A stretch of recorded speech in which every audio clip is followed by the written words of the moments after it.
Hi friends, இன்றைக்கி நம்ம வீட்டில் என்ன ஸ்பெஷல்னு பார்த்தீங்கன்னா சாதம், மாங்காய் சாம்பார், கத்திரிக்காய் போட்டு மாங்காய் சாம்பார், அப்புறம் பார்த்திங்கன்னா வாழைப்பூ பொரியல், அப்புறம் வந்து புடலங்காய் பொரியல், அப்புறம் அப்பளம், முட்டை. அப்பளம் என் பொண்ணுக்கு ரொம்ப பிடிக்கும். இந்த காயெல்லாம் நீ சாப்பிட்டனா அப்பளம் பொரிச்சு தருவேன்னு சொல்லுவோம். சரிம்மான்னு சொல்லிட்டு அதேமாதிரி என் பையனுக்கு முட்டை போட்டு கொடுத்தேன். அவனும் முட்டை இருந்தால் இந்த காயெல்லாம் நீ சாப்பிட்டேன்னா நான் உனக்கு முட்டை போட்டு தருவேன்னு சொல்லி கம்பல் பண்ணி நான் காய் சாப்பிட வச்சுருக்கேங்க.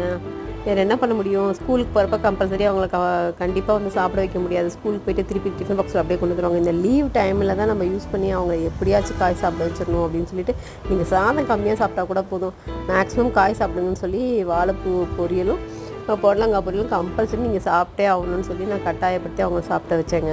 இந்த மாதிரி 30 நாள் நம்ம பழக்கிட்டாலே அப்புறம் அவங்க சாப்பிட ஈஸியாக பழகிடுவாங்க. நீங்களும் மறக்காமல் உங்கள் குழந்தைங்களுக்கு இந்த மாதிரி லீவ் நாளில் கூட உட்காந்து எல்லோரும் ஃபேமிலியாக உட்காந்து சாப்பிட்டு அவங்களுக்கு காய் பழக்கி விடுங்க.